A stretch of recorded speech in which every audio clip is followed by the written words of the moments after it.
The heat inside the operations tent near Jalalabad felt heavier than the air outside. It was the kind of heat that carried the smell of dust, diesel, and frustration. A Navy SEAL platoon had been trapped for days under constant sniper fire. Their every movement watched from the ridges above. Maps covered the folding table. Red circles marking ambush zones. Each one a reminder of where someone had fallen. 3 spotters gone in 2 days. And no one could even pinpoint where the shots came from. Lieutenant Eric Voss, the SEAL team leader, leaned over the table, his jaw tight as he briefed the room. His men stood silent, eyes drawn to the terrain sketch of the valley that had become a death trap. Every attempt to push forward ended with another casualty. Radios crackled, papers rustled, and the rhythmic hum of the generator filled the silence between bursts of tension. No one spoke unless they had to. It was the sound of men who had been outthought by an invisible enemy. In the corner stood a soldier, not from their unit. Her uniform slightly different. Her stance calm. Staff Sergeant Emily Carter, 27. Army Fire Support Specialist. 2nd Battalion. Femukhalfjorst Ranger Regiment. She had been attached to the Joint Task Force for months, mostly calling in artillery support and running target analysis. Her Ranger tab caught the dim light every time she shifted her weight, but no one seemed to notice her. They were too busy counting losses. She watched the red circles on the map and the men's faces that surrounded them. They said those snipers couldn't be stopped. They said no one could outthink them. But before the next sunrise, Emily Carter would prove them all wrong. She would end it in 12 minutes. And she wouldn't fire a single shot. Emily Carter grew up in the Mojave Desert, a place where silence stretched farther than the horizon. Her father, Gunnery Sergeant Michael Carter, had spent 3 decades training Marine Scout snipers at Quantico before retiring to the quiet heat of California. Out there, under the pale sun and shifting winds, he taught her what he knew best. He showed her how to read the air by the way the dust moved, how to trust the stillness before taking a shot, and how patience could be stronger than speed. The rifle range behind their small ranch became their shared world, a place where she learned to breathe, to wait, and to listen. Those lessons became her foundation. Her father wasn't the kind of man who spoke often, but when he did, his words stayed. He told her that a good shooter sees the fight before it happens, that the real weapon is the mind. When he died suddenly of a heart attack, the house went quiet in a way that felt unnatural. The desert still looked the same, but for Emily, the silence had changed. At 19, she enlisted in the army, not because she wanted to fight, but because it was the only way she knew to keep his memory alive at Fort Benning. She learned discipline and routine, the difference between precision and perfection. Her instructors noticed how steady she was under pressure, how fast she processed information. During advanced individual training, she earned her MOS as a 13 Farads fire support specialist and was later accepted into Ranger School. She failed her first attempt, but returned stronger, earning her Ranger tab on her second try. Years later, standing in uniform, she touched a worn photo of her father, tucked in her pocket, and understood that every lesson he taught her had led her here. The operations tent at the forward operating base near Jalalabad buzzed with a low, tired energy. The hum of the generator mixed with the faint rattle of a loose tarp in the wind. Maps lay spread across a long folding table, their surfaces cluttered with grease pencil marks and red circles. Each one represented a place where someone had been shot. The air inside was thick with dust and frustration. The SEALs had been hunting the same enemy for 4 days and were no closer to finding the shooters hidden in the ridges above. Lieutenant Eric Voss stood at the head of the table, sleeves rolled to his elbows, a streak of dust across his face. He briefed his men with clipped precision, outlining what they already knew. 3 spotters dead, 2 observation posts compromised. Every attempt to triangulate the sniper fire ended in failure. He suggested requesting an airstrike to clear the ridgeline once and for all. The room was quiet except for the scratch of a pen and the hum of the air conditioner struggling to keep up with the heat. The tension was physical, a shared exhaustion that sat between every man in the tent. Standing slightly apart from the SEALs was Staff Sergeant Emily Carter. Her uniform bore the scroll of the 75th Ranger Regiment and the faded dust of long days in the field. She listened without interrupting, her eyes on the map instead of the people around it. After a moment, she spoke, her voice calm but certain. She asked why no one had tracked the sniper patterns instead of engaging them directly. The words landed like a quiet challenge. The room stilled, a few heads turning toward her. She traced a finger along the map and pointed to the eastern slopes. Every attack, she said, came from where the sun would be at their backs. Lieutenant Voss looked at her as if she had spoken a foreign language. The SEALs shifted uneasily, glancing at each other across the table. He leaned forward, his tone flat, asking if she planned to hike into sniper territory and start knocking on doors. A few quiet laughs broke the tension, the kind that carried more disbelief than humor. Emily didn't flinch. She kept her eyes on the map, tracing the elevation lines with the tip of her finger. Her voice was calm when she said that every sniper hide could be located and neutralized in 12 minutes without firing a single round. The room went still again. Voss crossed his arms. Studying her face, there was skepticism in his eyes, but also curiosity. He asked what made her so sure. She told him that patterns always gave people away, that the sun, terrain, and habit created predictability, even for the best shooters. He looked unconvinced, but knew the truth. His team had tried everything else and failed. After a long pause, he granted her a limited mission under strict rules of engagement. It was to be non-kinetic, proof of concept only, and she would take full responsibility for the outcome. Emily nodded once and stepped out of the tent. The night air hit her like a shock after the heat inside. The camp lights hummed softly, generators thrumming in the distance. She looked toward the ridgeline, dark and silent under the stars. Her father's words came back to her as clearly as if he were beside her. Patience is a weapon. The person who waits and thinks always wins. She went to her quarters, packed her thermal monocular, PRC 152 radio, and a folded map into her rucksack. Doubt surrounded her, but it didn't matter. She already knew how this would end. Emily Carter knew that this mission couldn't be done alone. She needed people she trusted. Soldiers who could move quietly, think fast, and act without hesitation. Sergeant Jake Moreno was her first choice. A reconnaissance specialist from her battalion, he had a reputation for being able to cross a mile of open terrain without leaving a trace. Specialist Ryan Hale joined next, a long-range spotter who treated the M110 semi-automatic sniper system like an extension of his own body. He had the calm patience of someone who understood that seconds could decide lives. Corporal Tyler Ross, a combat engineer, rounded out the third slot. He was steady, meticulous, and trained in the delicate balance between power and control when shaping terrain with explosives. The final member, AOV technician Amanda Brooks, was brought in from the task force support element to ensure every charge placement was safe and precise. A medic remained on Kosovoc standby, ready if anything went wrong. Inside a dimly lit tent, Emily briefed them on the mission. The map spread before them showed the ridgeline, its steep elevation lines marked in faint pencil. She used an overlay from thermal imaging captured earlier that day to point out the likely sniper hides.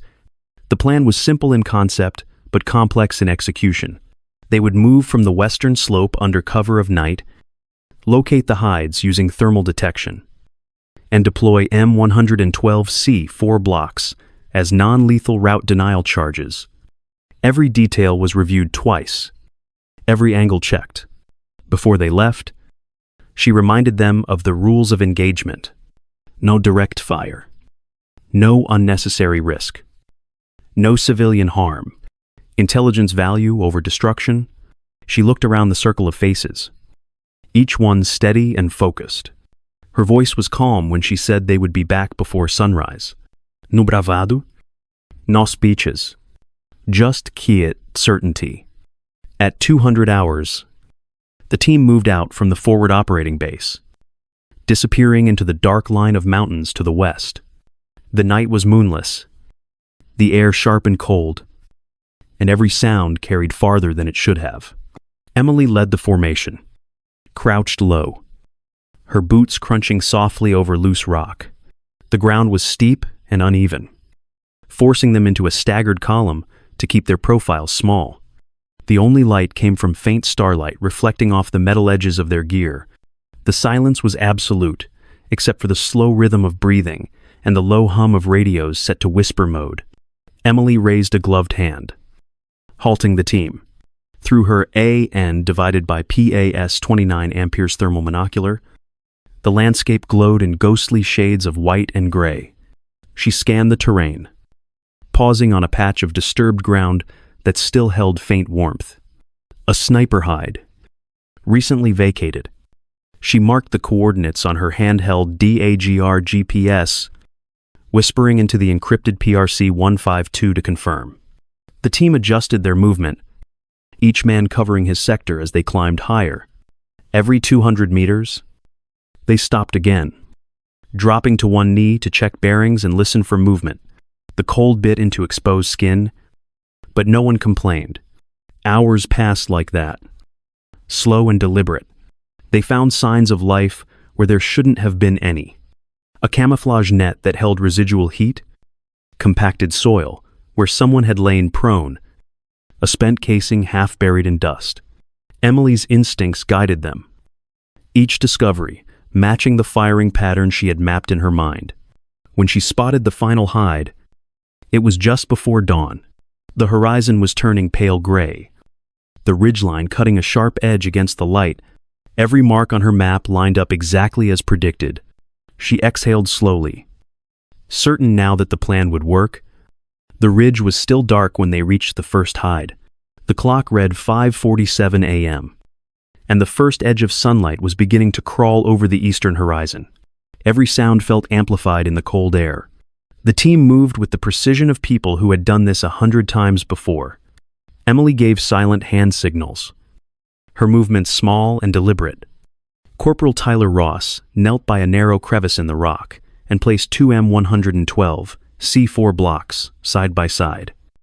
Threading a shock tube through the detonator cap, he worked carefully, shaping the charge so it would collapse the opening without sending debris into the hide itself. A few meters back, EOD technician Amanda Brooks crouched beside him, checking angles and verifying the overpressure calculations.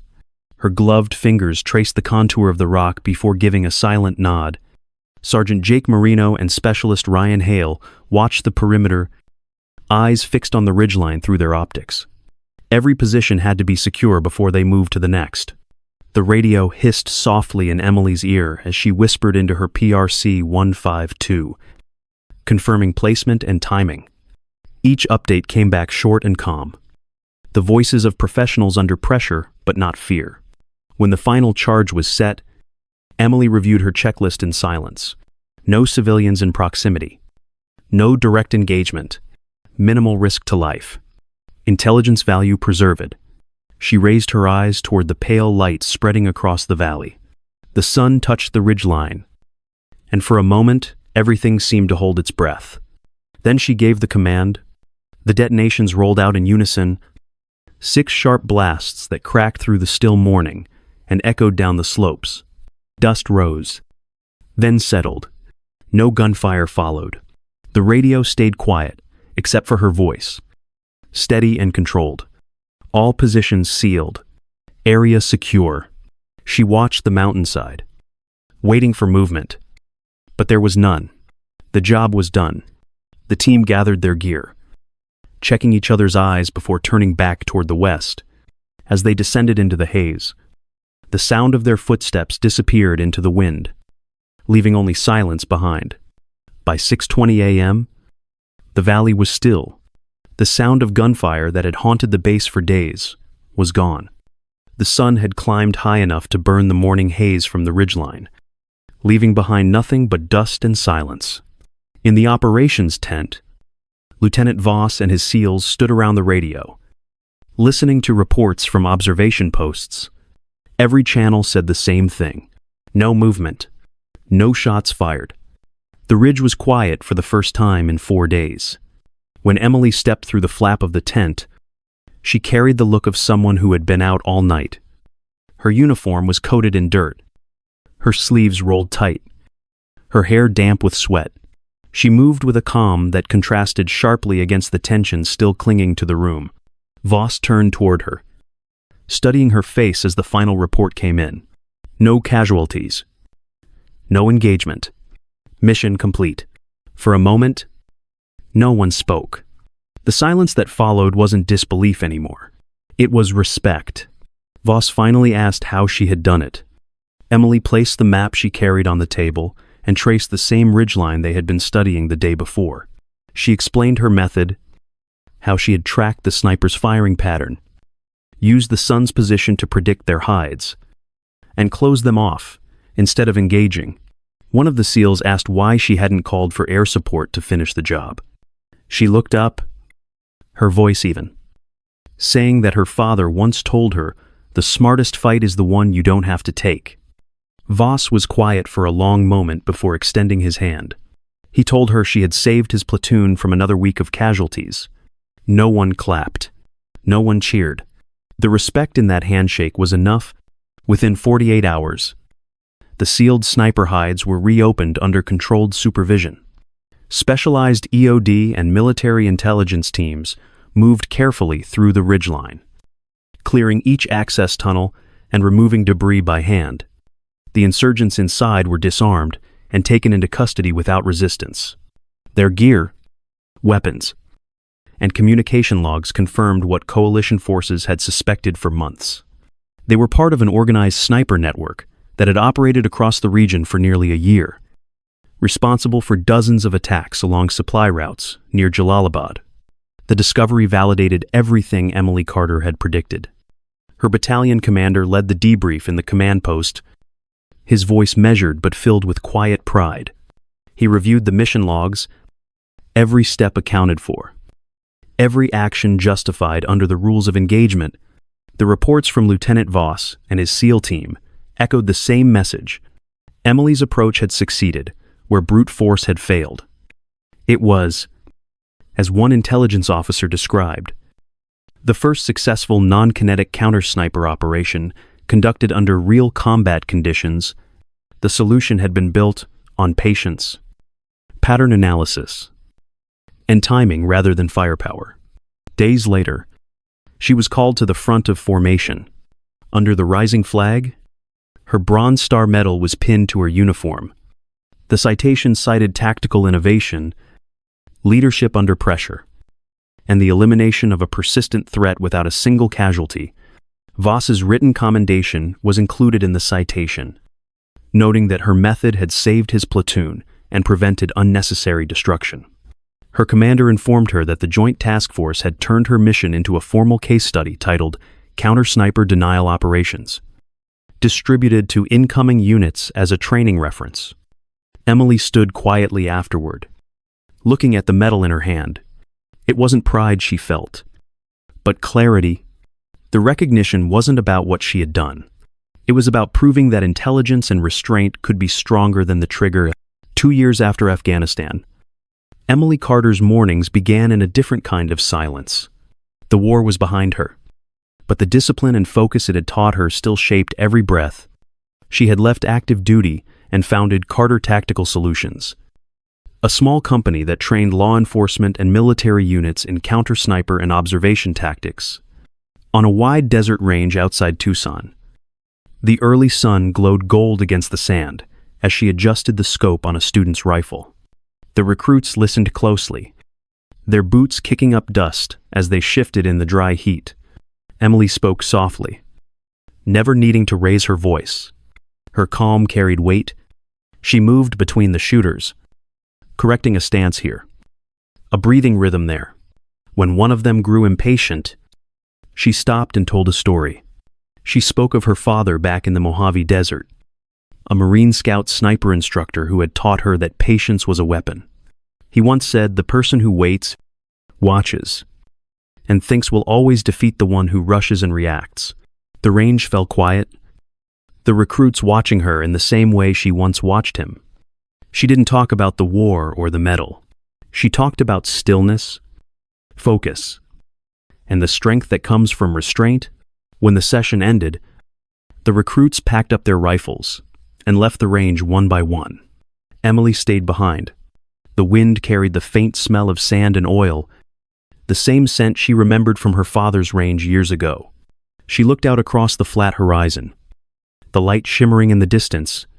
Her hand rested on the sling of her rifle, not as a weapon, but as a reminder. She aimed at nothing, just breathed and watched, steady and patient, exactly as he had taught her.